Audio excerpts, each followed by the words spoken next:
Allez, quittons-nous sans un mot de plus. Bah non, pour une fois que tu parles. Ah mais c'est inutile, ce genre de conversation ne mène à rien. Ça fait du mal, c'est tout.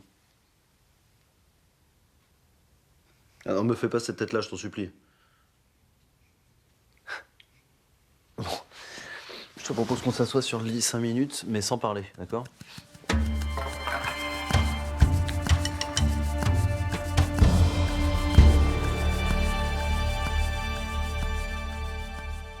Comment tu as travaillé en amont avec Christophe Honoré pour trouver l'esthétique visuelle du film? Alors avec Christophe, c'est très particulier parce que c'est pas un grand bavard. Lui, il aime distiller des mots, des intentions, des phrases. Par exemple. Mordoré, par exemple. Il a dit c'est un film mordoré. Voilà. Il disait pas rouge, il disait pas vert, il disait pas doré, il disait pas jaune ou orange. C'était pour lui un film mordoré. C'était un film joyeux aussi. T'es dans la chambre 212, ça évoque rien pour toi? Non. Et puis, il y a un fameux mood board que lui a fait. Il nous montre du mobilier qu'il aime bien, il nous montre une référence d'une peinture, d'une photo. Il nous nourrit de ça. Nous, on s'en empare, on malaxe ça, on lui fait des propositions, on rebondit sur ça. C'est beaucoup un petit va-et-vient, mais son élément principal de travail, c'est ce mood board. Et comment vous avez choisi le lieu de tournage? En fait, quand Christophe avait écrit, il l'avait déjà repéré, la rue dans laquelle il vous tournait. Donc, on savait l'espace, mais on ne savait pas artistiquement et techniquement comment on allait faire. Et on avait envisagé de tourner dans cette rue les 2 mois du film, en louant des chambres d'hôtel dans l'hôtel rue de Lambre et en louant un appartement. Et puis on s'est aperçu que ça allait être très compliqué 2 mois là-bas, à Paris, avec les inconvénients du tournage de jour, tournage de nuit, de maîtriser la lumière. Et très rapidement, on s'est dit c'est un film de studio. Techniquement, c'était compliqué parce qu'il fallait remonter tous les décors sur des praticables, hein. Donc le jeu d'acteur était à 4 mètres de haut, mais il y avait 4 mètres de décors qui se poursuivaient vers le bas, jusqu'au sol. Alors, en tournage, sur le plateau, comment tu travaillais avec Christophe Honoré? Notre travail il a énormément évolué en 25 ans. Énormément. On a beaucoup, beaucoup, beaucoup partagé sur les premiers films. Et maintenant, il est dans un geste artistique personnel qui n'est pas un geste de partage, et ça n'a rien de négatif dans ce que je dis. Il aborde son film, il le maîtrise, mais il ne me justifie pas la manière dont il tourne. Donc, il faut bien distinguer 2 choses. Il y a le travail de découpage qu'il fait la veille au soir chez lui ou le matin sur le plateau, mais très rarement en amont, très très rarement. Et puis il y a la lumière. Et la lumière, je pense que j'ai une liberté à 90% sur la lumière. Oh, inutile de dramatiser cette histoire, je t'assure. C'est juste une activité sexuelle amusante. Alors, en parlant lumière, justement, il y a un très beau plan de Benjamin Biolay au début du film. Il est debout contre un mur avec une lumière rasante sur lui. Comment ce choix d'éclairage s'est imposé à toi? Le premier point qui m'a servi, c'est où est-ce qu'on est? On est dans un couloir. Il y a un hall d'entrée, petit, qui donne dans un couloir d'immeuble. Il n'y a pas de fenêtre dans ce hall d'entrée. Et donc, on est dans un univers où il n'y a pas d'entrée de lumière. Donc, je me suis dit qu'entre un décor où il n'y a aucune raison que ça soit très lumineux, qu'il n'y a aucune raison non plus qu'il soit tous les deux en lumière, je décide de faire une espèce de pénombre. Je me permets des aventures qui n'ont rien à voir avec nous. Pour moi, la pénombre, elle permet de ne pas être juste sur le regard des acteurs. Au lieu de raconter une dispute en gros plan, on raconte une dispute où on a les corps qui s'expriment. Et il y a quelque chose de l'ordre du poids, de la tristesse dans ce portrait. Et ce n'est pas un portrait gros plan, c'est un portrait du corps. La pose, Benjamin, en plus un mec un peu, pas dynamique, donc un peu lascif, un peu victime, qui s'en prend plein la gueule à ce moment-là.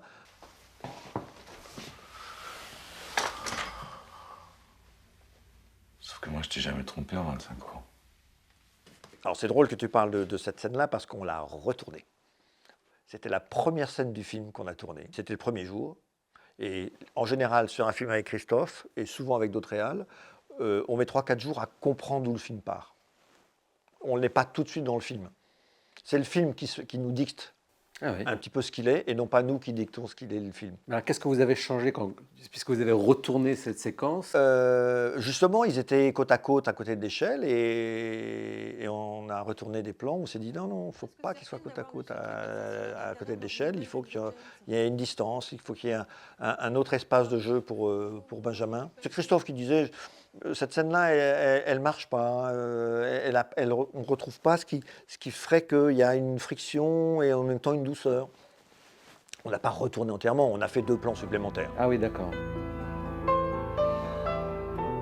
Alors il y a aussi un gros travail sur les couleurs. Comment ça s'est décidé? Comment vous l'avez mis en place avec Christophe Honoré? Christophe n'étant pas quelqu'un du contraste dur, ramener un peu de dynamique à l'image, c'est dans ce cas-là, jouer non pas du contraste de densité, mais du contraste de couleur. J'ai beaucoup travaillé le rouge, le vert, avec leur complémentaire, le cyan, le vert, que ce soit sur les costumes, que ce soit sur les teintes des murs. Ça marque un contraste de couleur subtil qu'on ressent mais qu'on n'arrive pas à définir. Et ça, c'est ce qu'on aimait bien. Toujours sentir que ces couleurs-là, elles se faisaient miroir en complémentarité. Si, ma grand-mère avait raison, je suis une mauvaise fille. Je suis à sa chambre d'hôtel à elle, qui est très bordorée, rouge. Et puis, la première porte qui s'ouvre, ça amène vers la porte du passé. Donc l'ellipse, ce moment d'ellipse, en tout cas ce moment mental, il passe par la couleur.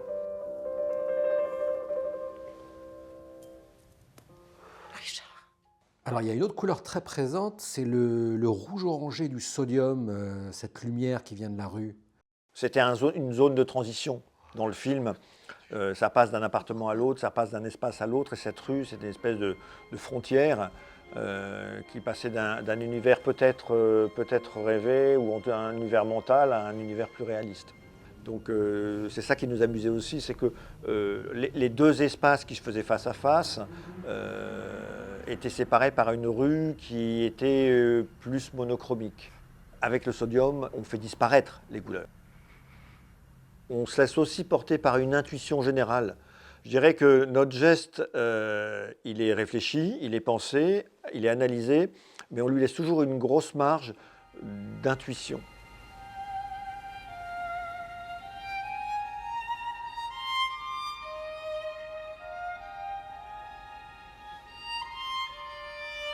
Alors dans une interview, j'ai lu aussi que tu parlais de l'influence de Ed Lachman pour Oui. le film Carole. Absolument. Et donc pourquoi cette référence? Ed Lachman est un des grands maîtres, si ce n'est probablement le plus grand maître de la photographie argentique. Et on est très attaché à ça. La pureté des peaux, la pureté des couleurs, ça sera sur l'argentique. Et donc dans Carole, il y avait cette espèce de mystère du gros plan, de la couleur sur les visages qu'on aimait beaucoup. En fait, Ed Lachman, c'est quelqu'un qui photographie extrêmement bien les visages des femmes. Et dans Carole, les actrices sont absolument merveilleuses. Et c'est une des références. On avait envie de cette caresse photographique sur Chiara et sur Camille Cotin aussi, hein, bien évidemment. Flung out of space. En parlant de gros plans sur les visages, ça me fait penser à celui de Vincent et de Chiara au moment d'un baiser. On a l'impression qu'on rentre un peu dans un rêve. Ouais, un rêve. Ce moment du baiser, moment suspendu, Christophe me dit, je veux que ça soit magique. Je veux que ça soit le plus beau baiser du monde. Je veux que ça soit un baiser de désir. Je dis, je peux faire une lumière très blanche ou au contraire, je peux faire tomber un projecteur sur eux, etc. Donc j'ai un peu réfléchi, je lui ai fait plusieurs propositions, il m'a dit ça non, ça non. Il a bien aimé, un contre-jour très marqué, qui fasse un peu briller les cheveux, une montée de lumière à la face, mais le décor reste presque éteint. Un peu comme si le décor disparaissait, leur baiser devenait l'objet même du plan.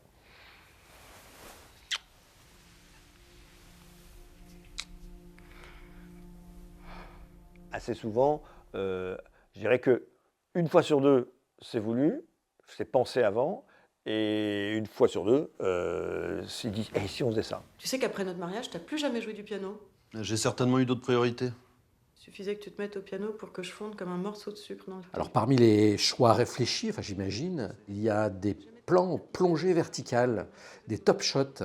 Alors des top shots complexes parce que c'est des top shots qui passent d'une pièce à l'autre, donc on déclare le studio, on déclare une fabrication du cinéma.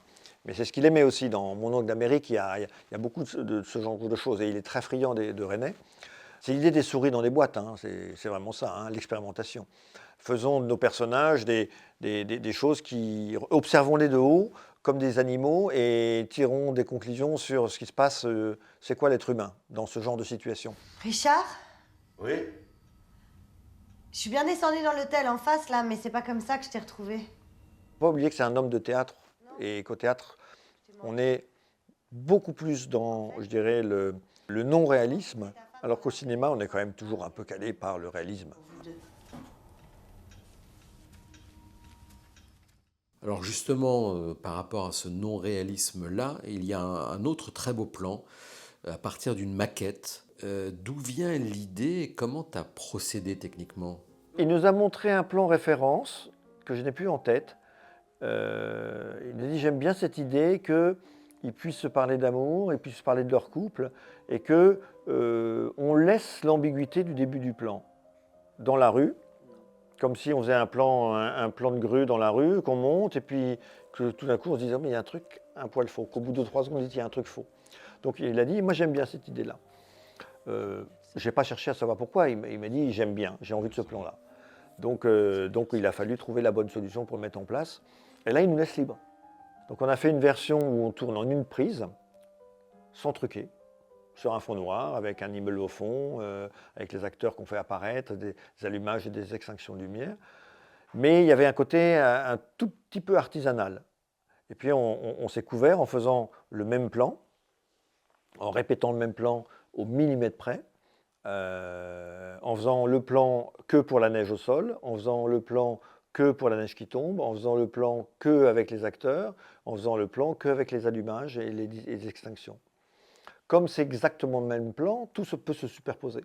Donc c'est ce qu'on appelle du multipass. Ah, donc en post-prod, En c'est post-prod, ouais, mélangé. c'est ce qu'on appelle du motion control. C'est-à-dire que ok. la caméra, elle est sur une grue qui passe à travers la maquette et elle peut répéter le mouvement autant de fois qu'on veut, au millimètre près.